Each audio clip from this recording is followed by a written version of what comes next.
Hello friends, आप देख रहे हैं आपका चैनल शेयर बाज़ार विद आयुष। और दोस्तों, बात करेंगे इस वीडियो में बाज़ार के बारे में। दोस्तों, आज हमारा बाज़ार तो बंद था क्योंकि आज मुहर्रम था, उसका मार्केट का हॉलीडे था।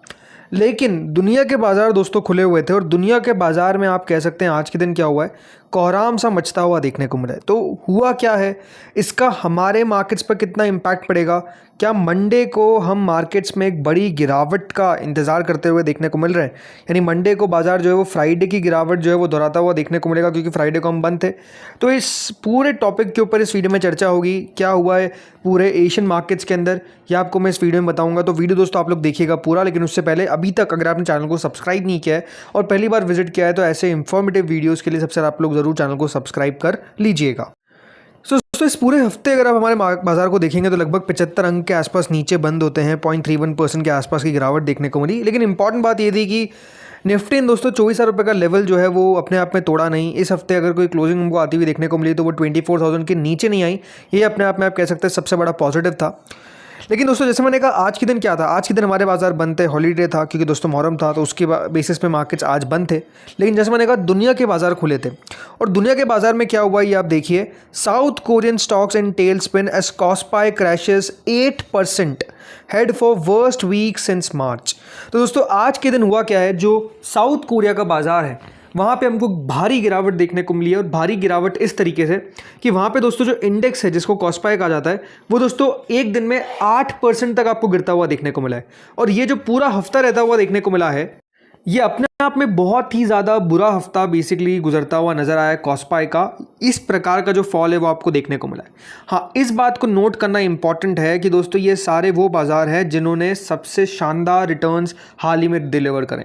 अगर एआई का किसी को फ़ायदा होता हुआ देखने को मिला है, डेटा सेंटर्स का किसी को फ़ायदा होता हुआ देखने को मिला है, सेमीकंडक्टर्स का किसी को फ़ायदा होता हुआ देखने को मिला है, तो वो ये सारे दोस्तों दुनिया के बाजार हैं। जैसे साउथ कोरिया का हो गया, जापान का हो गया, यूएस का हो गया, यहाँ पर अपने आप में निवेशकों ने तगड़े रिटर्न डिलीवर करें, मतलब रिटर्न्स बने। और नो डाउट यहाँ पर अब आपको जो गिरावट भी आती हुई देखने को मिल रही है वो भी इतनी बड़ी है क्योंकि दोस्तों ये बात ध्यान रखिए, जो इस एशियन मार्केट से यहाँ पर मेजरली आपको डाइवर्सिफिकेशन के नाम पर कुछ देखने को नहीं मिलता है। कुछ गिने चुनी कंपनियां होती है जो अपने आप में बहुत ज़्यादा वेटेज रखती है इंडेक्स के अंदर। तो अगर वो कंपनी नीचे जाएगी तो याद रखिए इनका बाजार में भी आपको जो उथल पुथल है वो देखने को मिलेगी और बड़ी गिरावट देखने को मिलेगी। एग्जैक्टली आपको आज के दिन ऐसा होता हुआ देखने को मिला। अभी हम बात करेंगे कि यहाँ पर गिरावट का कारण क्या था, लेकिन जो क्लोजिंग हमको आती हुई देखने को मिली है वो करीबन दोस्तों 5.81% की गिरावट के साथ। याद रखिएगा आज के दिन कॉस्पाई का मार्केट बंद होता है, यानी भारी गिरावट के साथ बंद होता हुआ देखने को मिला। इस पूरे हफ्ते के अंदर 6% आपको नीचे दिख रहा है, लेकिन ये सही पिक्चर नहीं है क्योंकि जो गिरावट हमको आती हुई देखने को मिली है वो दोस्तों ऑलमोस्ट 16% के आसपास आपको देखने को मिल जाती है। और जैसे मैंने कहा 16% का फॉल आपको आता हुआ देखने को मिला है विद इन अ वीक। एक वीक के अंदर 16% दोस्तों यहाँ पर कॉस्पाई जो है वो फॉल हुआ है। कारण क्या है गिरावट का, देखिए जो पहला और सबसे बड़ा कारण है वो है एआई सेंटिमेंट का वीक होना। जो दोस्तों एआई के ऊपर ये सारी कंपनीज बढ़ रही थी, एआई के ऊपर ये जो दुनिया के बाजार चल रहे थे, अब वहाँ पर ही आप कह सकते हैं सेंटिमेंटल शिफ्ट हमको आता हुआ देखने को मिल रहा है। सैमसंग इलेक्ट्रॉनिक्स और एसके हाइनिक्स, ये बात ध्यान रखिए, ये अपने आप में वो दो मेजर कंपनीज है कॉस्पाई के अंदर जो सबसे बड़ा हिस्सा रखती है। यहाँ पर ही आपको सबसे बड़ी गिरावट देखने को मिली है, लगभग 10% याद रखिएगा ये गिरते हुए देखने को मिले। फॉरेन इन्वेस्टर्स अब दोस्तों यहाँ पर अपना मुनाफा जो है वो बेसिकली बुक करते हुए देखने को मिल रहे हैं।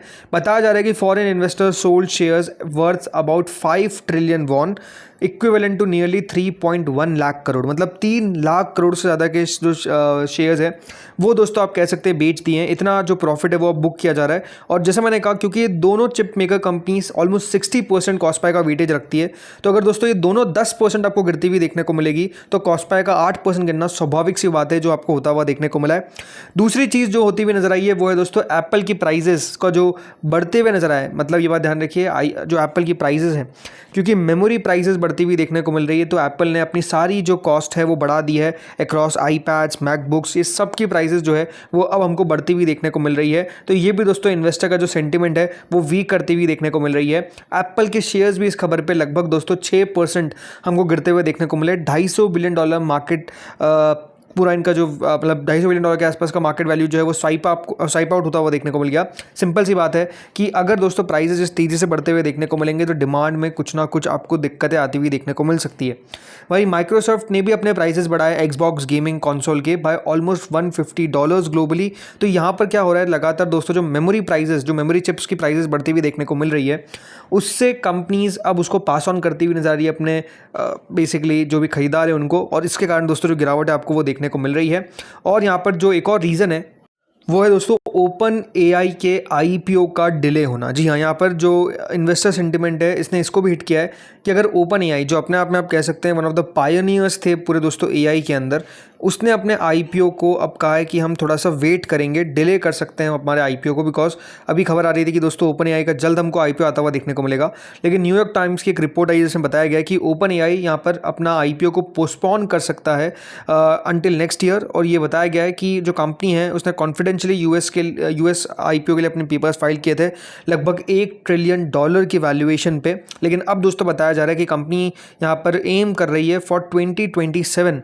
तो ये दोस्तों जो डिले है ये दिखा रहा है कि नो डाउट जिस तरीके से एआई में थोड़ा सा सेंटिमेंटल शिफ्ट हमको आता हुआ देखने को मिला है उसका कंसर्न है। यानी वो दुनिया के बाजार जहाँ पर दोस्तों एआई का बोलबाला था, राइट, वहाँ पर आपको सबसे ज़्यादा गिरावट देखने को मिली है। एक और मार्केट देखिए जो है जापान का, क्या हुआ यहाँ पर। पहले आपको मैं पूरे ग्लोबली मार्केट्स दिखाता हूँ कि किस तरीके से आज एशियन मार्केट्स की धुलाई पिटाई हुई है।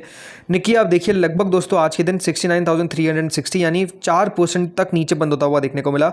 शंघाई मार्केट जो है वो लगभग 2% नीचे बंद होते हुए देखने को मिले। चाइना A50 3.5% नीचे बंद होता हुआ दिखा। हैंग सेंग 1.76% नीचे बंद होता हुआ दिखा। और इसके अलावा कॉस्पाई आपको देख ही लिया। और यहाँ पर अगर आप देखेंगे IDX भी ऑलमोस्ट यहाँ पर आपको 1.72% नीचे बंद होता हुआ दिखा है। बड़ी बात क्या है कि चाहे वो जापान का निके हो, चाहे वो साउथ कोरिया का कॉस्पाई हो, चाहे वो हांगकांग का हैंग सेंग हो, सब जगह अगर आप देखेंगे तो आपको गिरावट देखने को मिल रही है। जो एआई के ऊपर ये सारे राइड कर रहे थे ना, वो दोस्तों अब आपको बेसिकली जो बहुत शानदार रैली थी उसमें या तो ये कह सकते हैं कि छोटा सा ब्रेक हो सकता है, या तो अपने आप में दोस्तों जो अब करेक्शन है वो शुरू हो चुका है। और एआई के ऊपर वो निवेशक जो चिंता जाहिर कर रहे थे कि इतना पैसा जो कंपनियां एआई के ऊपर खर्च कर रही है, कितना पैसा वो बेसिकली बना पाएगी, ये अपने आप में दोस्तों एक क्वेश्चन हो गया था। और इसी क्वेश्चन का अब आंसर जो है वो बेसिकली नहीं मिल पा रहा है। और गिरावट अगर आप देखेंगे तो आपको लगातार अब देखने को मिल रही है एआई के अंदर। अमेरिकन मार्केट्स भी देखिए जल्द ओपन होते हुए देखने को मिलेंगे। और अगर अमेरिकन मार्केट्स की बात करता हूँ किस तरीके से यूएस फ्यूचर्स ट्रेड कर रहे हैं, तो डाउ और जो US 500 है वहाँ पे तो गिरावट नहीं है, लेकिन टेक इंडेक्स अगर आप देखेंगे यूएस का जो है वो अब आपको नीचे आता हुआ देखने को मिल रहा है 1.26%। यानी नो डाउट दोस्तों नेस्डेक में आज के दिन आपको गिरावट देखने को मिल सकती है। इस प्रकार का अनुमान जो है वो यहाँ पर लगता हुआ देखने को मिल रहा है। क्यों? क्योंकि अगर दोस्तों दुनिया के बाज़ार में एआई को लेकर दिक्कत होगी तो अमेरिका, याद रखिए, उसका सबसे बड़ा अगर किसी ने फ़ायदा उठाया तो अमेरिका है, बेनिफिशियरी अमेरिका है। तो नो डाउट जब लॉस होगा तो वो भी दोस्तों नेस्डैक को सबसे ज़्यादा होता हुआ देखने को मिलेगा। तो आज के दिन अमेरिकन मार्केट्स किस तरीके से ट्रेड करते हैं इसके ऊपर दोस्तों हमको वहीं नज़र रखनी पड़ेगी। बिकॉज हो क्या रहा है ना, अभी आईटी के लिए भी अपने आप में समय ख़राब चलता हुआ देखने को मिल रहा है। जो ट्रेडिशनल आईटी कंपनीज है लाइक हमारे पास है विप्रो, इन्फोसिस, TCS, राइट, इन्होंने अपना बोलबाला बचाया इतने सालों तक। लेकिन यहाँ पर आप समझ सकते हैं प्रॉब्लम आ रही है। एक्सचेंजर ने अपने जब नंबर्स अभी रिपोर्ट करे उसके बाद जो कमेंट्री थी वो मार्केट को इतनी नेगेटिव लगी कि आईटी कंपनीज़ की 12 बज गई यहाँ पर। और अब दोस्तों हो क्या रहा है, जो एआई एक तरीके से रैली कर रहा था, एआई क्योंकि हमारे पास इतना ज़्यादा नहीं है, तो ये अपने आप में हमेशा एक क्वेश्चन उठता है कि जब एआई गिरता है तब हम क्यों गिर जाते हैं। बट हमारे मार्केट से दोस्तों गिरना पसंद है तो लगातार गिरते ही है। लेकिन नो डाउट यहाँ पर उतनी बड़ी गिरावट आपको देखने को नहीं मिलेगी जितनी दुनिया के बाजार में देखने को मिली है।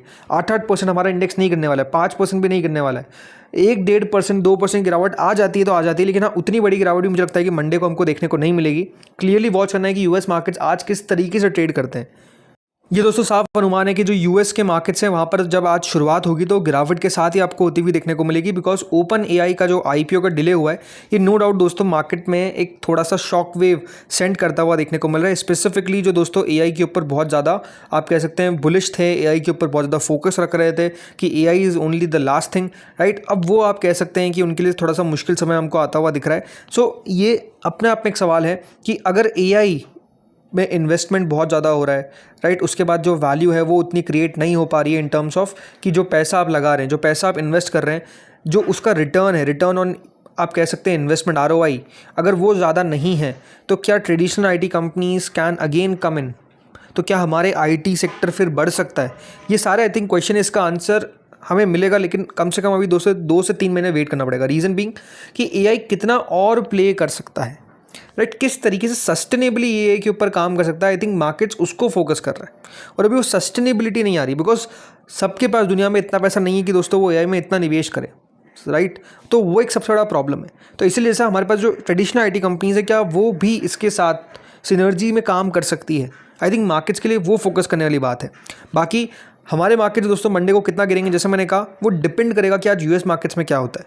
अगर यूएस मार्केट दोस्तों बहुत तेज़ी से आज के दिन नीचे जाते हैं, यूएस मार्केट्स में आपको आज बहुत ख़राब सेशन देखने को मिलता है, डाउ भी गिर जाता है, एसएनपी भी गिर जाता है, नेस्डेक भी गिर जाता है, सब गिर जाते हैं, तो फिर दोस्तों मंडे को हमारे मार्केट भी नीचे आएंगे।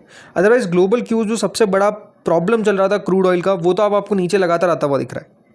मोस्ट लाइकली अगर इसी तरीके से ब्रेंट नीचे आता रहा तो $70 का लेवल जो है वो हो सकता है कि हमको मंडे तक देखने को मिल जाए, क्योंकि ऑलरेडी WTI क्रूड जो है वो 69.69 पे ट्रेड कर रहा है।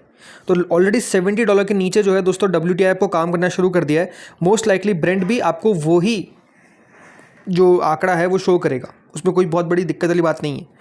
लेकिन जैसे मैंने कहा कि ये एक बड़ा रीज़न था, हमारे मार्केट लगातार अंडर परफॉर्म कर रहे थे।